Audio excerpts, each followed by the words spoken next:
শহরের পুরনো এক মহল্লা, সরু গলি, আধপাকা ঘর আর চারদিকে ধুলোমাখা পরিবেশ। সেখানেই জন্ম নিয়েছিল সাদিয়া। বাবা ছিলেন রিকশা চালক, মা অন্যের বাসায় ঝিয়ের কাজ করতেন। সংসারে অভাবের শেষ ছিল না। প্রতিদিনের খাবার জোটানোই ছিল বড় যুদ্ধ।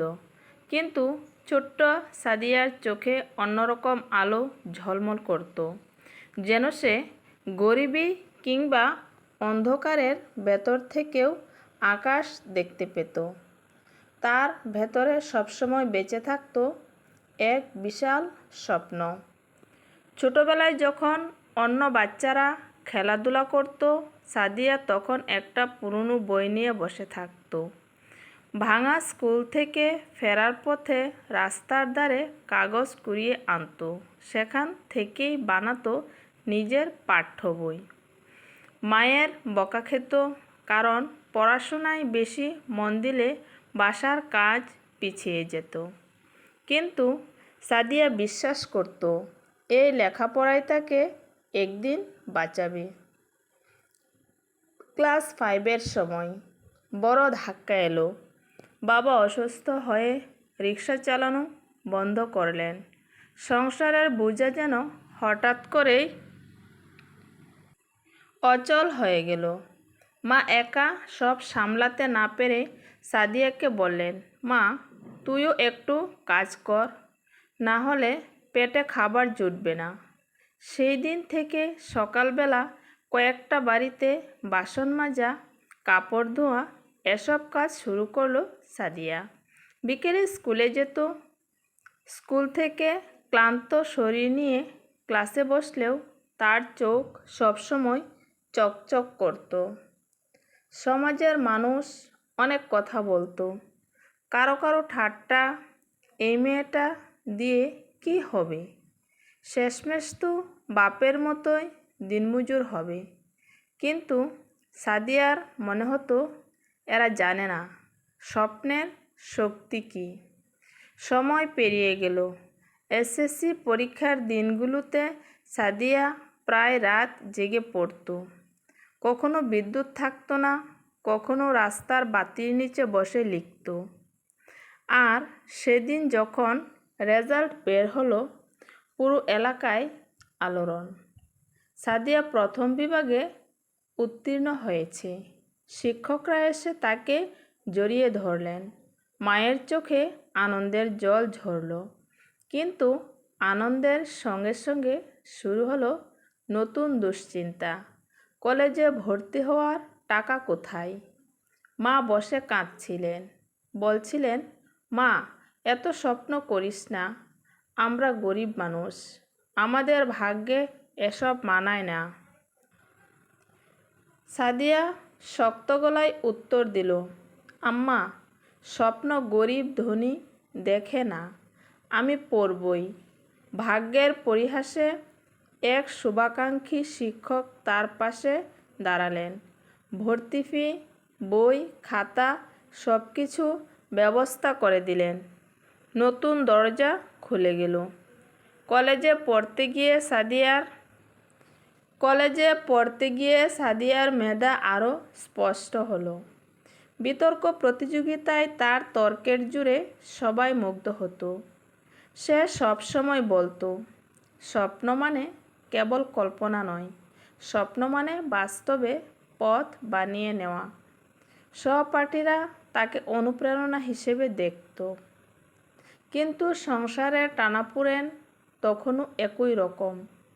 টিউশনি করে কিছু টাকা রোজগার করত, আর সেই টাকাতেই নিজের পড়াশোনা ও সংসার চালাতো।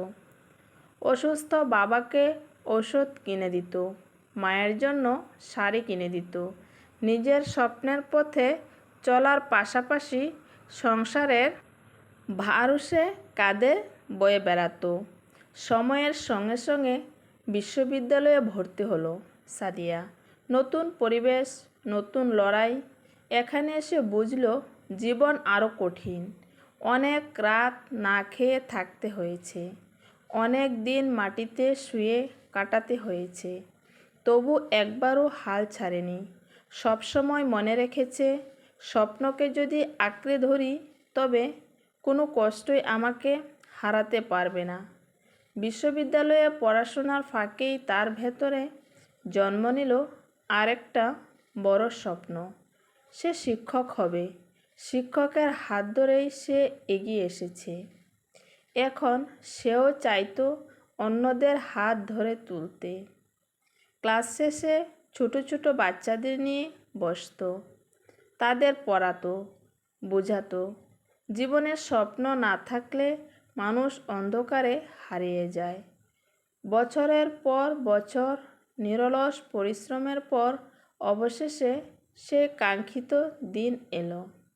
বিসিএস পরীক্ষায় সাদিয়া উত্তীর্ণ হলো। কলেজে লেকচারার পদে যোগ দিল। প্রথম ক্লাসে দাঁড়িয়ে যখন সে ছাত্রছাত্রীদের দিকে তাকালো তখন বুকের ভেতর ঢেউ খেলল এক অদ্ভুত অনুভূতি। মনে হলো এটাই তার জীবনের আসল স্বপ্ন পূরণ। কিন্তু এখানেই শেষ নয়। সাদিয়া জানতো শুধু নিজের জীবন বদলানো যথেষ্ট নয়। তাই গ্রামের মেয়েদের জন্য একটি ছোট শিক্ষালয় গড়ে তুলল। দিনে কলেজে পড়াতো, বিকেলে সেই মেয়েদের কাছে যেত। তাদের বলতো, তোমাদের স্বপ্ন দেখার অধিকার আছে। কারো কথাই বিশ্বাস করবে না, শুধু নিজের বিশ্বাস আঁকড়ে ধরো। ধীরে ধীরে সেই স্কুল বড় হলো। অনেক মেয়ে স্কুলে আসতে শুরু করলো। কেউ পরে ডাক্তার হতে চাইতো, কেউ শিক্ষক, কেউ বা কবি। সাদিয়া প্রত্যেকের চোখে নিজের ছোটবেলার স্বপ্ন খুঁজে পেত। তার মনে হতো সে শুধু নিজের জন্য লড়েনি, সে লড়েছে হাজারো মেয়ের স্বপ্নের জন্য। আজও সন্ধ্যা হলে সাদিয়া বারান্দায় দাঁড়িয়ে আকাশের দিকে তাকায়। নীল আকাশে পাখির মতো ভেসে বেড়ানো মেঘ দেখে মনে মনে বলে, আমি উড়তে পেরেছি, আমি আমার স্বপ্ন ছুঁতে পেরেছি। এখন চাই প্রতিটি মেয়ের চোখে যেন এভাবেই এক একটা আকাশ জন্ম নেয়। কলেজে লেকচারার হিসেবে যোগ দেওয়ার পর থেকেই সাদিয়ার জীবন যেন এক নতুন অধ্যায় শুরু করলো। প্রতিদিন সকালে পরিষ্কার শাড়ি পরে ক্লাসে যেত সে। ছাত্রছাত্রীদের চোখে ঝলমল করে উঠত শ্রদ্ধা আর ভালোবাসা। একদিন যে মেয়ে কাঁধে সংসারের বোঝা নিয়ে ভাঙা খাতায় লিখে গরিবের অন্ধকারে যুদ্ধ করেছে, সেই মেয়ে আজ শিক্ষার মশাল হাতে নিয়ে দাঁড়িয়ে আছে। শিক্ষকতা শুধু তার পেশা ছিল না, ছিল এক ধরনের দায়িত্ব। ক্লাস শেষে প্রায়ই সে ছাত্রছাত্রীদের সঙ্গে বসে আড্ডা দিত। কেউ যখন হতাশ হয়ে বলতো, আমার দ্বারা কিছু হবে না, তখন সাদিয়া দৃঢ় কণ্ঠে বলতো, স্বপ্ন মানে চেষ্টার অন্য নাম। তুমি যদি চেষ্টা বন্ধ করো তবেই হারবে। কিন্তু সমাজের কুসংস্কার কখনো পুরোপুরি ভাঙেনি। গ্রামের অনেক পরিবার মেয়েদের স্কুলে পাঠাতো না। সাদিয়া একা একা তাদের বাড়িতে গিয়ে বুঝাতো, মেয়েদের পড়াশোনা বন্ধ করলে সমাজ কখনো এগোবে না। শুরুতে অনেকেই তাকে অবজ্ঞা করেছিল, কিন্তু ধীরে ধীরে তার সাফল্য আর দৃঢ়তা দেখে মানুষ বদলাতে শুরু করলো। একদিন তার ছোট্ট স্কুলে ঢুকলো লতা নামের এক মেয়ে। মলিন জামা, ভীতু চোখ। বাবা তাকে কাজে পাঠাতে চেয়েছিল, কিন্তু লতা গোপনে স্কুলে চলে এসেছিল। সেদিন সাদিয়া নিজের শৈশবকে আবার খুঁজে পেল লতার চোখে। সে মেয়েটিকে বুকের কাছে টেনে নিল আর মনে মনে প্রতিজ্ঞা করল, যেমন করে আমাকে এক শিক্ষক হাত ধরে তুলেছিলেন, ঠিক তেমনি আমি এদের সবাইকে তুলে নেব।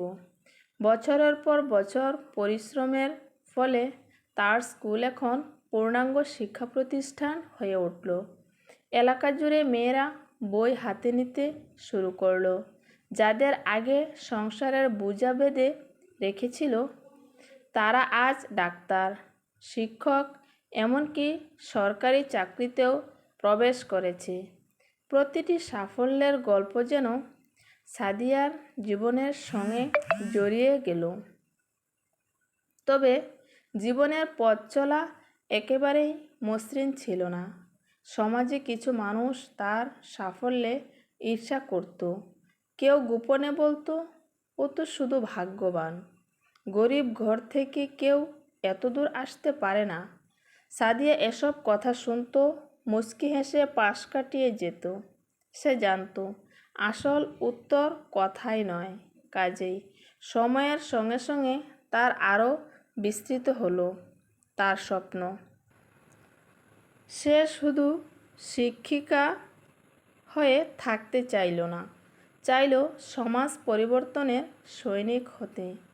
সে সরকারি প্রজেক্ট কাজ শুরু করলো, মেয়েদের বৃত্তিমূলক শিক্ষা দেওয়ার ব্যবস্থা করলো, আত্মনির্ভরশীলতার প্রশিক্ষণ দিল।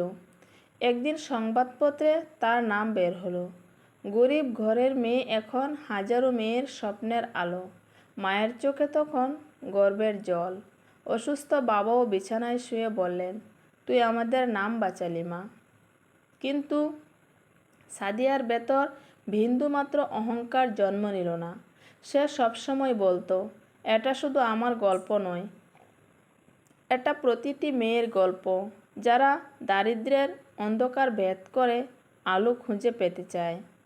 জীবনের শেষ প্রান্তে দাঁড়িয়েও সাদিয়া আকাশের দিকে তাকিয়ে বলতো, স্বপ্ন মানে শুধু নিজের আকাশ খুঁজে পাওয়া নয়, স্বপ্ন মানে অন্যদের আকাশও আলোকিত করা।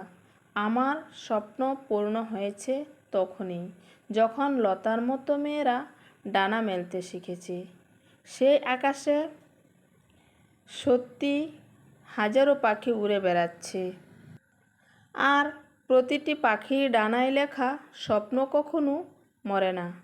এ উপন্যাসটি যে এখন আপনারা শুনতে পেয়েছেন, এর প্রথম অংশটাতে একটা সাদিয়ার ব্যক্তিগত সংগ্রাম ও সাফল্য তুলে ধরা হয়েছে, আর বাকি অংশে এসে সমাজ পরিবর্তন, অন্যদের অনুপ্রেরণা দেওয়া আর তার স্বপ্নের বিস্তার।